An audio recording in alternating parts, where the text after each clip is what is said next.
So today I'm unloading the scraper and I need to move the trailer onto the loading ramp. So I hooked the batteries up on the Kenworth, but I forgot that we dug a hole behind it. When we got home from picking the scraper up and put the truck back in the shed, there was water running out of the ground and down the driveway, and there was a split in the, we got, see it there, like nylon waterline plastic, and one of the joiners had wore through. So when we dug it out, I left it out there so it could dry because it was all that wet. So as you can see, the hole's still wet. I didn't want to run it over, so I unhooked it and then got the Louisville going. So I'll use it. It's a bit slower, the Louisville, because Cummins have only got a single cylinder air compressor. It just takes that long to build the truck up, and then that triaxle. But anyway, it doesn't matter. It's all still doable. And we'll go down, and I spent the morning trying to get the old Clark loader going because it sat around a couple of years now. I didn't film it. It was fairly early this morning. It was just on dawn actually. And I noticed there was a hole in the exhaust, so it had filled up with water, but it hadn't hurt it. But it certainly made for a harder starting, like the glow plugs obviously wasn't working on the cylinders that had water in them and stuff like that. So I did get it going, and I'll video that later. I think that's what I'm going to use to pull the scraper off. Or I'm going to try to use the forklift, but it only lifts 2 tonne, but the back of that bowl wouldn't be too much heavier. There's not a lot of weight in the back of those machines, so I'll just see. I'll try it first. It's much easier to use, and then if not, we'll go to the loader. Keeping in mind it doesn't steer, and that's what we got to do. So what I'm going to do is, excuse me, I'm going to, there's 2 tractors over there. You can see the 165. I'm going to put it under my house, and there's a Chamberlain there with a cab on it. It won't fit under my house, so I'm going to put it over in that shed and then put one of those smaller tractors under my house, and then put the Kenworth back where it goes. And then I want to put the scraper here so I can just work on it as I can, as I get time. It's not priority, but if I sit it down the back, I'm not going to get to it at all. So that's what we're going to try and achieve today.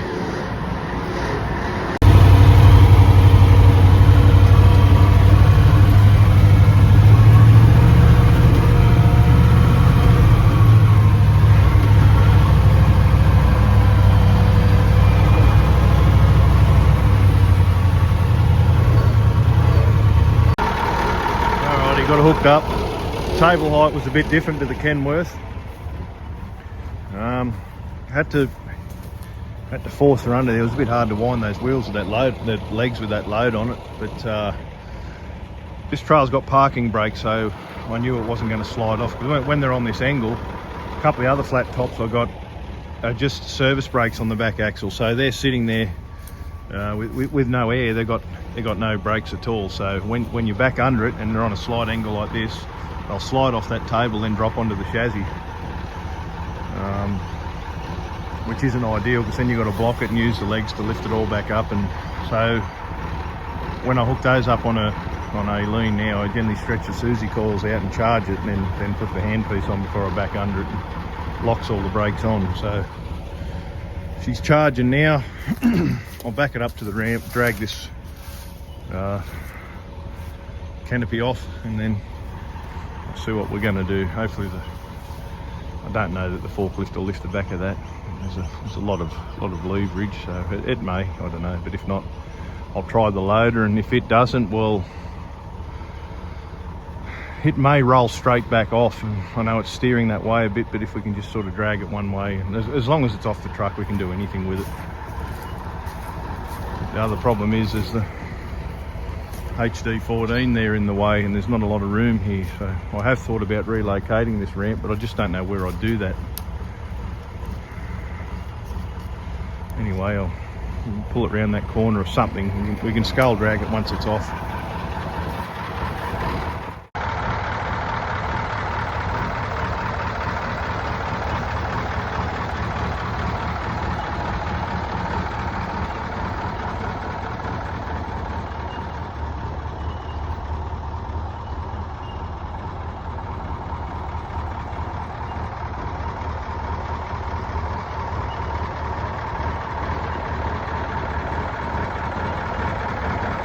I've got the old forklift behind it.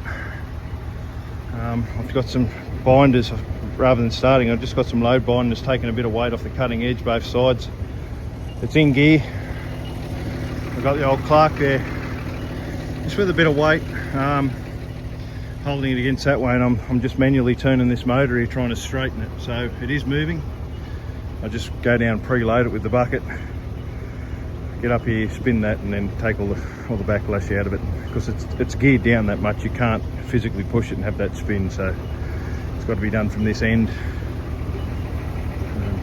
It's getting there. I moved it a bit, but it's because it's heading that way, I had to push it back over and then stop, so I'll keep going here. All right, everyone, I'm getting it this far. She's starting to push the forklift backwards, but it is holding it, so I'll try and set the phone up. Sorry, I'm bloody worn out of breath. Try and set the phone up on a tripod here and get a bit of it for you.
Alright, I'm going to have to try and steer it now.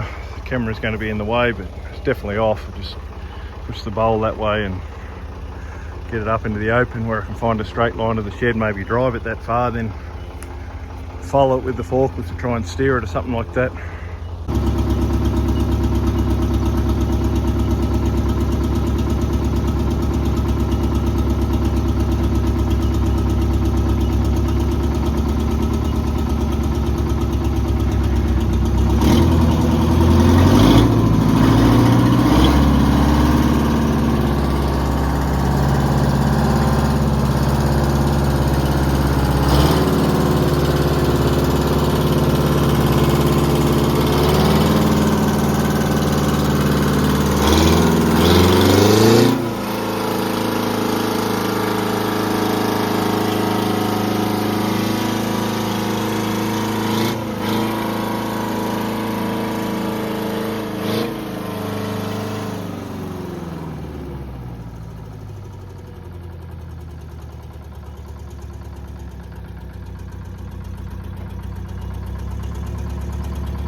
Sunday afternoon, been out for the day. We're just coming up to get some firewood, so I thought I'd finish this video. So I got it this far yesterday and she blew a hose, so you can see all the, well, probably not through the phone, but the shiny of the grass is here. I was sitting up on it there and she blew. I took the hose off so I can take it to work, but one of them, that middle hose there blew out. Covered me, covered the machine, covered all the grass here, and time I went and cleaned myself up, then we had to go and do something else last night, so I didn't get back to it. It was a mission getting it to here. I've got to get it up to there. I'm just steering it through these posts here. It doesn't seem like much on the phone here, but the old forklift doesn't lift it as easy as it should. Well, because it's not steering. If it's steered, it'd be so easy. But anyway, thank you all for watching.